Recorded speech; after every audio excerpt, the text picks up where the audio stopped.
Dear students, Saurabh sir की online SST class में आपका स्वागत है। आज हम जो क्लास सेवेंथ का भूगोल जो कि ज्योग्राफी का लेसन फर्स्ट है, पृथ्वी की आंतरिक एवं बाह्य संरचना, उसके अंतर्गत आज पृथ्वी की जो बाह्य संरचना है उसकी हम स्टडी करेंगे।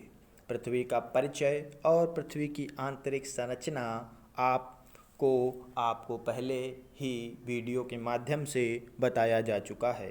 तो आज हम पृथ्वी की बाह्य संरचना के बारे में जानते हैं। पृथ्वी की आंतरिक संरचना को आपको बताया गया। अब हम आज जानते हैं कि पृथ्वी बाहर से कैसी है। हमारी जो पृथ्वी है वो बाहर से कैसी लगती है, कैसी संरचना है, किस प्रकार बनी है। तो आइए देखते हैं। सामान्यतया पृथ्वी के भूपर्पटी पदार्थों को शैल या चट्टान कहते हैं। चाहे यह पदार्थ चीका मिट्टी की भांति मुलायम हो, ग्रेनाइट की भांति कठोर हो, खड़िया की भांति प्रवेश्य हो अथवा संगमरमर की भांति अप्रवेश। अब तक हम यह सब जान चुके हैं कि शैल या चट्टान के विभिन्न रूप होते हैं। रचना की दृष्टि से चट्टान 3 प्रकार की होती हैं।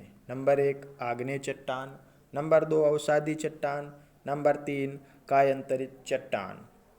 तो सबसे पहले नंबर आता है आपका आग्नेय चट्टानें। आग्नेय शब्द लैटिन भाषा के इग्निक शब्द से संबंधित है, जिसका शाब्दिक अर्थ होता है आग। पृथ्वी के आंतरिक भागों से ज्वालामुखी क्रिया द्वारा पिघला हुआ मैग्मा धरातल पर अथवा धरातल के नीचे स्थित चट्टान में प्रवेश करता है। वहाँ ठंडा होकर ठोस रूप धारण करता है तो आग्नेय चट्टान का निर्माण होता है।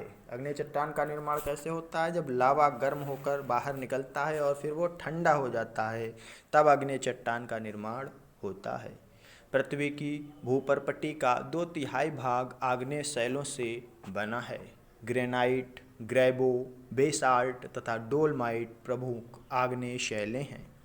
अब आते हैं आग्नेय चट्टानों की विशेषताएं क्या हैं। तो आग्नेय चट्टानों की निम्नलिखित विशेषताएं होती हैं। नंबर 1 आग्नेय चट्टानें अत्यधिक कठोर होती हैं। नंबर 2 आग्नेय चट्टानें रवेदार तथा दानेदार होती हैं। नंबर 3 आग्नेय चट्टानों में परतें नहीं पाई जाती हैं। नंबर 5 आग्नेय चट्टानों में जीवाश्म नहीं पाए जाते हैं। नंबर 6 आग्नेय चट्टानों की उत्पत्ति ज्वालामुखी क्रिया से होती है, अतः ज्वालामुखी क्षेत्रों में ये बहुतायत में पाई जाती हैं। मतलब आग्नेय चट्टानें जो ज्वालामुखी जहाँ होते हैं वहाँ बहुत अधिक मात्रा में पाई जाती हैं। आग्नेय शैलों की कठोरता के कारण इनका अपरदन बहुत ही कम होता है। इन चट्टानों में रंध्रावकाश कम होता है, अतः जल इसमें कठिनाई से अंदर पहुँचता है। इनमें बहुमूल्य खनिज पाए जाते हैं। सोना, चांदी, लोहा, अभ्रक आग्नेय चट्टानों से मिलने वाले मुख्य खनिज हैं। अब आते हैं नंबर 2 अवसादी चट्टानें। भूधरातल के ऊपरी भाग का 75% अवसादी शैलों से बना है। भू जो है, जो पृथ्वी हमारे जिस पर हम रहते हैं, वो धरातल का सबसे ऊपरी भाग है और वो 75% अवसादी शैलों से बना है। प्रारंभ में जब पृथ्वी का निर्माण हुआ तब सर्वत्र आग्नेय चट्टानें ही पाई जाती थी। कालांतर में आग्नेय चट्टानों में विभिन्न प्रक्रमों द्वारा टूट फूट की क्रिया हुई और वे अपने स्थान से हटकर अन्यत्र जमा हो गईं। इस प्रकार अवसादी चट्टानों का निर्माण हुआ। वर्तमान समय में भी अवसादी चट्टानों का निर्माण प्रगति पर है।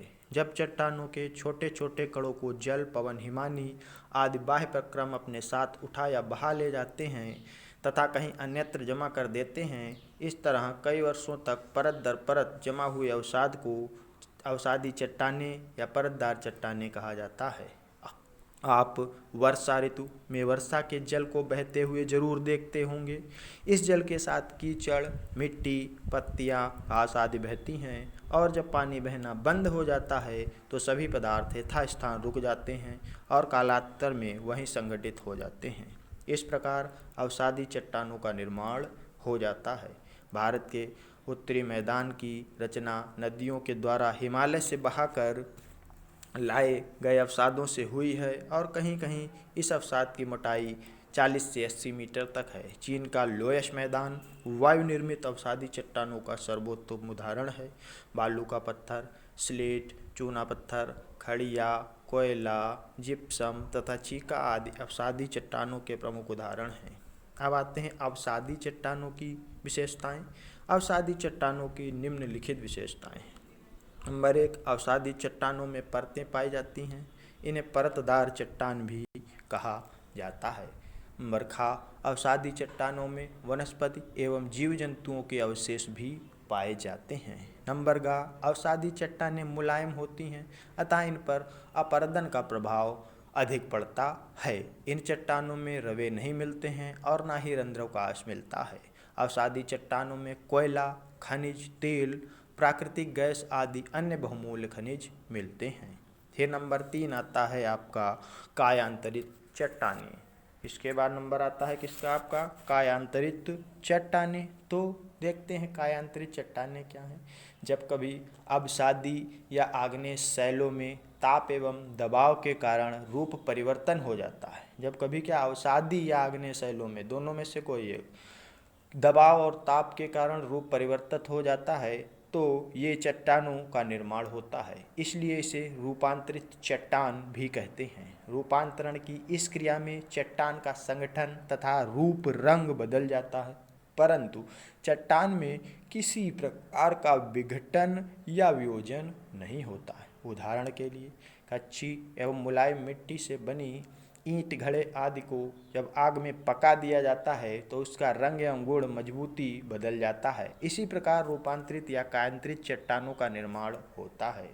कुछ प्रमुख चट्टानों एवं उनके कायांतरित निम्न हैं। जैसे ग्रेनाइट क्या होती है, रूपांतरित होकर नीस में परिवर्तित हो जाती है। बासाल्ट रूपांतरित होकर स्लेट में बदल जाता है। बलुआ पत्थर वो किस में बदल जाता है, स्फटिक में। चूने का पत्थर संगमरमर बन जाता है और कोयला जो है परिवर्तित होकर क्या बन जाता है, हीरा। कायांतरित चट्टानों की विशेषताएं। इन चट्टानों पर ताप एवं दाब का गहरा प्रभाव पड़ता है अतः जीवाश्म क्या होते हैं, नष्ट हो जाते हैं। इन चट्टानों में भी रवे पाए जाते हैं। ये चट्टानें कठोर होती हैं अतः अपरदन से कम प्रभावित होती हैं। इन चट्टानों का उपयोग मकानों आदि में बहुतायत से होता है। इन चट्टानों में बहुमूल्य खनिज सोना, हीरा तथा संगमरमर आदि मिलते हैं। तो सभी बच्चे ध्यानपूर्वक इस लेसन को देखें और उसकी स्टडी करें। तो आज के लिए बस इतना ही। That's all. Thank you.